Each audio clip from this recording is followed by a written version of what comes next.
लेकिन रियासत जो कभी माँ हुआ करती थी अब रियासत बाप बन चुकी है।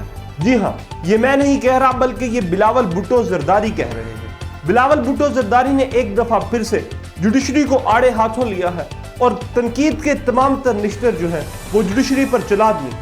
आज की इस वीडियो में हम तुर्की ब तुर्की जवाब देंगे कि बिलावल भुट्टो ने जो कहा है कि पार्लियामेंट की जो बेतौकीरी है सबसे ज्यादा जो है वो अदलिया ने की है और हमेशा से अदलिया ने ट्रेस पास करके पार्लियामेंट को जो है उसकी जो आज पाकिस्तान की सिचुएशन पे है वो सिर्फ और सिर्फ अदलिया की वजह से। अगर सबसे पहले बात करें तो अगर 1971 से बात करते हैं जब भुट्टो साहब का दौर था और जब शेख मुजीबुर रहमान अक्सरियती सीटें जीत चुके थे और शेख मुजीबुर रहमान इक़्तिदार के हकीकी हकदार थे और यह हक बनता था कि शेख मुजीबुर रहमान को पार्लियामेंट की सीटें दी जाती और पार्लियामेंट को इज्जत बख्शी जाती। लेकिन आपके नाना जिन पर आज आपको बड़ा गुरूर है, जुल्फ़िकार अली भुट्टो साहब, उन्होंने उस वक्त में नारा लगाया कि तुम वहां के हम यहाँ के।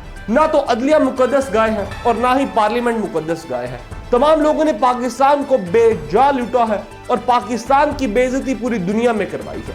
लेकिन अगर मजीद हम आगे बढ़ें तो फिर वक्त आता है 1988 का, जब एक आमिर का दौर गया था और बेनज़ीर भुट्टो साहिबा जो थी वो दोबारा से पार्लियामेंट की रुकन बनी। बेनज़ीर भुट्टो के पार्लियामेंट के रुकन बनने के साथ ही 1991 में जब नवाज शरीफ साहब ने एक सियासत के साथ जनाब इसहाक खान साहब के साथ मिलकर बेनज़ीर भुट्टो की हुकूमत को चलता किया और तब उस वक्त जुडिशरी को पैगामात पहुंचाने वाले कौन थे? उस वक्त कौन ऐसा था जो आर्मी की गोद में बैठा हुआ था? वो कोई और नहीं था बल्कि एक सियासतदान यानी कि नवाज शरीफ साहब थे। मजीद आगे बढ़े, वक्त बदलेगा, 1993 आया, वही गुलाम इसहाक खान जिसने बेनज़ीर भुट्टो की हुकूमत खत्म की थी, आज वही पपिट जो है, वही जो शुरू से इशारों पर चलता आया है, आज उसी पपिट ने नवाज शरीफ की हुकूमत को खत्म कर दिया। और ज्यादा गौर की बात यह है कि वही नवाज शरीफ जिसने गुलाम इसहाक के साथ मिले थे, आज बेनज़ीर भुट्टो के साथ जो है गुलाम इसहाक खान ने मिलकर नवाज शरीफ की हुकूमत खत्म कर दी। शब खून किसने मारा और इस वक्त जो पार्लियामेंट की बेतुकीरी थी वो किसने की?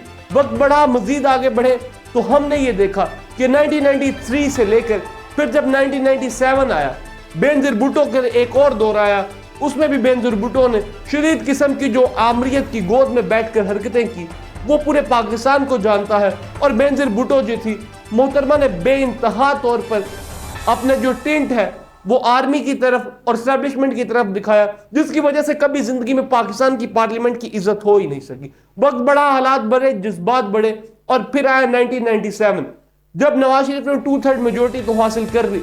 लेकिन इस सब के बावजूद नवाज शरीफ पाकिस्तान को नहीं चला सके क्योंकि इस वक्त पाकिस्तान की जुडिशरी ने कुछ नहीं किया। आपने तो 1997 में जो है वो जुडिशरी पर हमला तक करवा दिया। सवाल ये करना चाहूंगा कि जनरल परवेज मुशर्रफ जो चौथे सीनियर तरीन जो है वो जनरल थे, उनको उठाकर सबसे पहले आगे लाने वाला कौन था? क्या ये अदलिया ने कहा था? अदलिया का किरदार अभी भी कोई मुकद्दस गाय नहीं है। अदलिया हमेशा एक पपेट बन के रही जिसकी वजह से पाकिस्तान आज इस हालात पे पहुंचा। लेकिन ये बात कहना कि पार्लियामेंट की वजह से जो है वो अदलिया जो है प्रेशराइज है और अदलिया जो है वो पार्लियामेंट को काम नहीं करने दे रही, इंतहा ये गलत अमल है।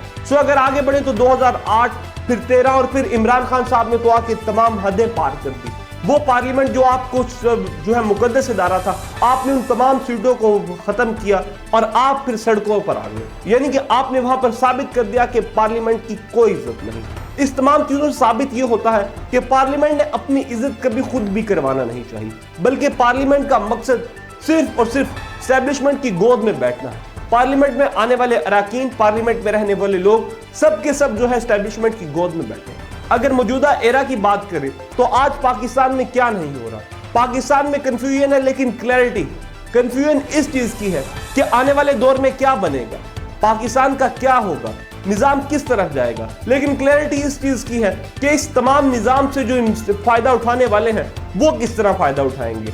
इससे ये पता चलेगा कि कौन कितनी एक्सटेंशन लेगा। ये तमाम चीजें क्लियर है। अगर बात करें पाकिस्तान की अदलिया की तो पाकिस्तान की अदलिया का किरदार कोई बहुत बेहतरीन नहीं रहा। लेकिन अगर बिलावल भुट्टो की बात करें तो बिलावल भुट्टो ने कहा कि जी जनाब भुट्टो साहब को फांसी देने वाले कौन थे? भुट्टो साहब को फांसी देने वाले अगर वो थे तो भुट्टो साहब की फांसी को दोबारा से कलअदम करार देने वाले भी वही जुडिशरी थी।